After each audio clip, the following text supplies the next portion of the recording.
মনে পড়ছে সেই দার্শনিকের কথা। একজন দার্শনিক নৌকায় চড়ে যাচ্ছে কোথাও, তো নৌকায় চড়ে যাচ্ছে দার্শনিক একা, মাঝি নৌকা বাঁধছে। দার্শনিক মানুষ তো, মাথার মধ্যে দর্শন গিজগিজ গিজগিজ করছে, কথা বলার লোক পায় না। এখন মাঝির সাথেই কথা বলার সিদ্ধান্ত নিল। শেষ পর্যন্ত বলল, রে মাঝি, কত বছর নৌকা চালাও? তা তো বহুত বছর, জীবনটাই কাটাই দিলাম। তা ভূগোল চেনো? ভূগোল কখনো দেখেছো? কই যে না, ভূগোল আমি দেখবো কোথাতে, আমি হলাম গরিব মানুষ, এগুলি ধনীদের কাম, তারা হয়তো খায় টায়, আমি ভূগোল দেখিও নাই খাইও নাই। বলে আশ্চর্য কথা, ভূগোল মানুষে খায় নাকি? জীবনটা তো চারে নেই, নষ্ট করে ফেলাইছে। মাঝি দাঁতগুলো বাইর করে দিয়ে বলতেছে, স্যার হইতেও পারে। কিছুক্ষণ পর দার্শনিক বলছে, এই বেটা, দর্শন বোঝো? স্যার খামোখাই স্মরণ দিচ্ছেন, এ সমস্ত বড় লোকের খাবার, ওগুলি আমার সামনে বলে লাভটা কি? আমরা গরিব মানুষ, এগুলি আমরা কোনোদিন দেখিও নাই খাইও নাই। দার্শনিক বলছে, বেটা বেওকুফ, দর্শন মানুষে বুঝি খায়? তোর জীবন আটা নাই মিশা। মাঝি কয়, হইতেও পারে। এবার দার্শনিক বলছে, এই বেটা, কিছুই তো জানো না, খালি দাব বাইর করো, ইতিহাস চেনো? মাঝি বলছেন, স্যার, এইবার একটা কথা বলছেন যেটার সাথে কিছুটার মিল আছে, আমি খাইছি। সেটা হচ্ছে, বাপ গরিব ছিলেন, কিন্তু মাঝে মধ্যে শীতের মৌসুমে পাতিহাঁস জবাই করে আমরা খাইতাম, আর বিবাহের সময় শ্বশুর বাড়ির রাজহাঁস জবাই করে খাওয়াইছিল, কিন্তু ইতিহাস তো খাই নাই, ওইটা কোথায় পাওয়া যায়? দার্শনিক বলছে, বেকুব বেটা, ইতিহাস আর পাতিহাঁস বুঝি এক? তোর জীবন তো 12 আনাই মিছা। মাঝি কয়, হইতেও পারে।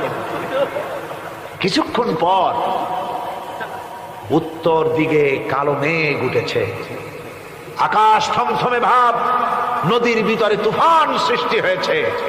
মাঝি বলছে, স্যার সাঁতার জানেন? কয় যে না মাঝি, সাঁতার তো জানি না। মাঝি কয়, স্যার ভূগোল, দর্শন, ইতিহাস 3 সাবজেক্টে আমার জীবন 12 আনা মিছা, এখন তো দেখি এক সাবজেক্টে 16 আনাই মিছা আপনার।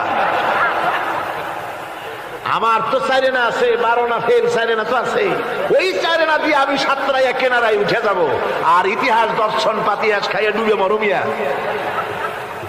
এবার দার্শনিক বলছে, আরে মাঝি, মানুষকে এরকম নৌকো ডুবে মরে নাকি? কয় মরে না, আমার বাপ এই নৌকার মাঝি ছিল, তারপরে এই নৌকা বাইতে বাইতে আমার বাপ এই নৌকার মধ্যে মরছে ডুবিয়া।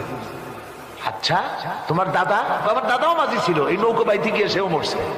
তোমার নানা? আমার নানাও এরকম নৌকা বাই এরকম মাঝি হয়ে মরছে। দার্শনিক কয়, তুমি তো দারুণ বেহায়া, যে নৌকায় তোমার বাপ মরলো, দাদা মরলো, সেই ব্যবসা তুমি ছাড়তে পারো না, তুমি তো দারুণ বেহায়া। মাঝিরও বুদ্ধি কম না। মাঝি কয় যে, স্যার আপনার বাপ জিন্দা আছেন? কয় না, মারা গেছেন। কোথায় মরছে? ঘরের মধ্যে খাটের উপরে চিত হইয়া আরামসে মারা গেছে। আপনার দাদা? বলে তিনিও ঘরের মধ্যে বাস, ওইখানেই ঘরের মধ্যেই মারা গেছেন, খাটের উপরে। আপনার নানা? উনিও ঘরের মধ্যে চিত হয়ে আরামসে মারা গেছে। মাঝি কয় যে, আপনিও তো বেশরম কম না, যে ঘরের মধ্যে আপনার দাদা মরলো, নানা মরলো, গুষ্টি মরলো, সেই ঘরটা তো এখন আপনি সারতে পারেন নাই। এর দ্বারা মাঝি বুঝাইতে চাইল এই কথা, দার্শনিক সাহেব, মৃত্যুর জন্য সময় হলো আসল কথা।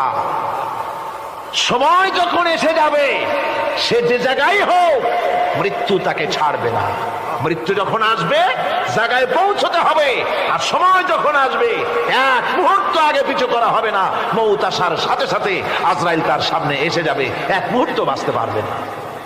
সুতরাং মুমিন ব্যক্তি, তার দিলের মধ্যে মৃত্যু সম্পর্কে ওই ধরনের চিন্তা থাকবে না, পরান্ডা নিয়ে কোন রকম নিবাসী এরকমের চিন্তা থাকবে না। জীবন আল্লাহ দিয়েছেন, আল্লাহ নিবেন, সময় আসলে 1 মুহূর্ত দেরি করা হবে না। সুতরাং সেই জীবনটা যিনি দিয়েছেন, তার রাস্তায় যাওয়ার জন্যই সে তৈরি থাকবে। এটা হলো মুমিনের কোয়ালিটি। আমার বন্ধুগণ, এরপরে মুমিনদের ভিতরে আরেকটা জিনিস হবে, সেটা হচ্ছে